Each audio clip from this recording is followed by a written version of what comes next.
Well guys, we are here to talk about the absolute insane number Spider-Man No Way Home pulled in on its 6th weekend. I already talked about the fact that we were going into this weekend and that the early estimates were saying it's definitely coming in at number 1.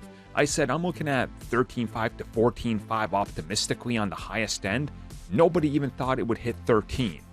We now got 14.1 by the end of Sunday night. This is what's being confirmed by the studios and everybody. So, my God, this thing is an absolute juggernaut. So yeah, going into this weekend, we talked about it. I mean, 13 million was almost out of the question. That was the highest high-end estimate. And I mean, that was like one person saying, yeah, if it hits that, wow. Who could imagine that? That's almost impossible. It's not going to do it because it has stiff competition from Scream. Again, they overestimated Scream, but they underestimated Spider-Man. Now again, Scream did do pretty decent. It did 12.4 million. Nothing to take away from a great film. But again, that's a pretty big drop. Substantial note, but again, who cares?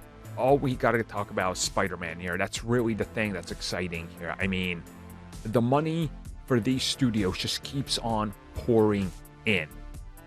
The amount of money that it took in and the overestimated, predictions that did not even estimate 14.1. You have to consider that this thing, every single weekend, when the shareholders look at it, both on Disney's and Sony's side, they're going, my God, when is this thing gonna stop? Even though they're excited because their bank accounts are, seeing pretty substantial rises. Well, despite the whole Sony tanking because of Activision, Microsoft. But hey, the film side is actually doing better than the gaming side for once, right? I think the thing that really strikes me kind of shocking here is the fact that if you're pulling in 14.1 million on your 6th weekend, going into your 7th, you could be looking at a 7 to 8 million.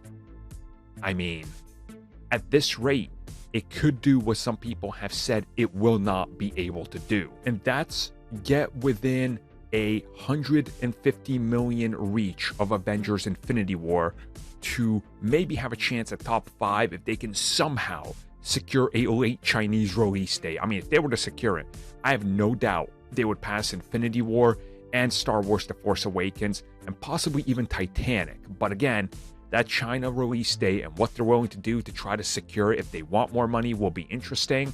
I've heard some, rumors that there's some weird thing in regards to discussion on that I can't talk about, but it certainly would be interesting. We'll talk more about that if any news comes out in regards to what they might do. But again, this is just, honestly, it's number 6.